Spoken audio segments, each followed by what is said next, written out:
നമസ്കാരം. പ്രേമരാജൻ പുന്നാട്. ഒരു ദുരിതപ്പെയ്ത്ത് കഴിഞ്ഞ്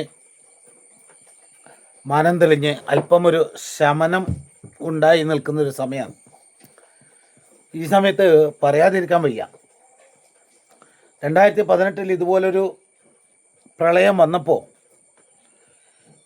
ഇന്നത്തെ ഭരണകക്ഷിയും അന്നത്തെ പ്രതിപക്ഷ നേതാവുമായിട്ടുള്ള ഇന്നത്തെ മുഖ്യമന്ത്രി അന്ന് പറഞ്ഞത് മാനുഫാക്ചർ മനുഷ്യനിർമ്മിത പ്രളയമാണെന്നാണ്. മനുഷ്യനിർമ്മിത വെള്ളപ്പൊക്കമാണ് ഉണ്ടായത്. അത് ഡാം അനധികൃതമായി തുറന്നു വിട്ടതിൻ്റെ ഭാഗമായിട്ട് എന്നൊക്കെ പറഞ്ഞ് ഒരുപാട് ആരോപണങ്ങൾ ഉണ്ടായിരുന്നു. ഇപ്പോൾ ചോദിക്കുമ്പോൾ അവർ പറയുന്ന മറുപടി ഈ സമയത്ത് ഇത്തരം ആരോപണങ്ങൾ പറയേണ്ടതല്ല എന്നൊക്കെ. നിങ്ങൾ ആ സമയത്ത് തന്നെയാണ് പറഞ്ഞത്.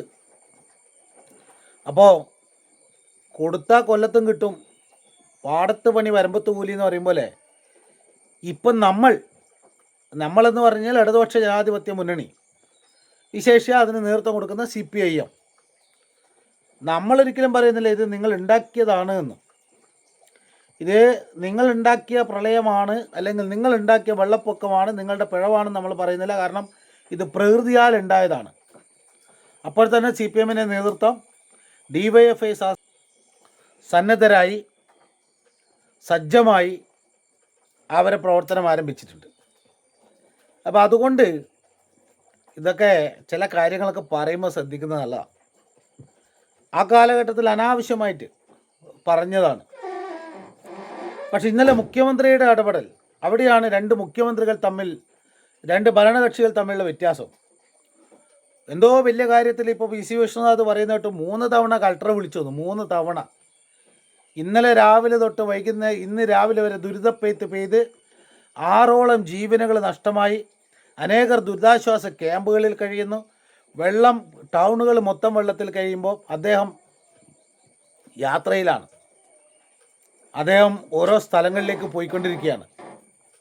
ആ യാത്ര നിങ്ങൾക്ക് ഇന്നലെ റദ്ദ് ചെയ്യാമായിരുന്നു. നാട്ടിൽ ഇത്തരമൊരു പ്രയാസം ഉണ്ടാകുമ്പോൾ യാത്രകൾ റദ്ദ് ചെയ്ത് അതിൻ്റെ പിറകിൽ പോകും ഒരു നല്ല മുഖ്യമന്ത്രിയാണെങ്കിൽ. മാധ്യമങ്ങൾ ചോദിച്ചു പ്രളയവുമായി ബന്ധപ്പെട്ട വിഷയത്തിൽ.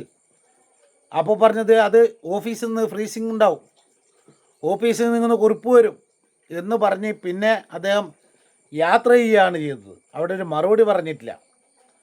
എന്നാൽ മലപ്പുറത്തെത്തിയാൽ ഒരു മറുപടി ഉണ്ടാകും, അവലോകന യോഗമുണ്ടാകുമെന്ന് വിചാരിച്ചു, അവിടെയില്ല. കോഴിക്കോട് എത്തിയാൽ ഉണ്ടാകുമെന്ന് വിചാരിച്ചു, അവിടെയുമില്ല. തൃശ്ശൂർ എത്തിയാൽ ഉണ്ടാകുമെന്ന് വിചാരിച്ചു, അവിടുന്നുമില്ല. നേരെ പരവൂർ വീട്ടിൽ പോയി സുഖസുന്ദരമായി കിടന്നുറങ്ങി. അപ്പോൾ ഇനിയിപ്പോൾ നാളെ ന്യായീകരണമായിട്ട് വരും. എന്താ അതിന് ഒരുപാട് ഉദ്യോഗസ്ഥന്മാരില്ലേ, അതിനെ പറ്റിയ പല ആളുകളില്ലേ, പിന്നെ എന്തിനാന്ന്. അത് ശരി തന്നെയാണ്. പക്ഷേ ഇതിന് മുന്നേ ഒരു മുഖ്യമന്ത്രി ഉണ്ടായിരുന്നു. ആ മുഖ്യമന്ത്രി അങ്ങനെയല്ല ചെയ്തത്. ഉറക്കമൊഴിച്ച് ഓഫീസിൽ നിന്നുകൊണ്ട് ഓരോ സമയങ്ങളിൽ അവലോകനങ്ങൾ നടത്തി നിർദ്ദേശങ്ങൾ നൽകി. അദ്ദേഹം ഇതുപോലെ എവിടെയും പോകാനൊന്നുമില്ല, പറ്റാവുന്ന സ്ഥലങ്ങളിൽ സന്ദർശിച്ച് കാര്യങ്ങൾ ചെയ്തിട്ടുണ്ടായിരുന്നു.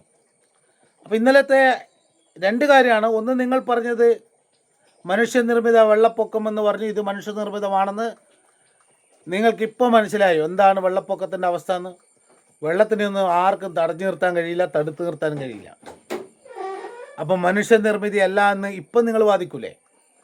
ദുരന്തമുഖത്ത് ഇത്തരം ചർച്ചകൾ നടത്താൻ പാടില്ല എന്ന് ഇപ്പോൾ നിങ്ങൾ പറയുമ്പോൾ അന്ന് ദുരന്തമുഖത്ത് നിങ്ങൾ ഈ ചർച്ച നടത്തിയിട്ടുണ്ടായിരുന്നു. ഇനിയിപ്പോൾ അതിന് നിങ്ങൾക്ക് നിങ്ങളുടേതായ പല ന്യായീകരണങ്ങളുണ്ടാവും, പലതും ഉണ്ടാവും.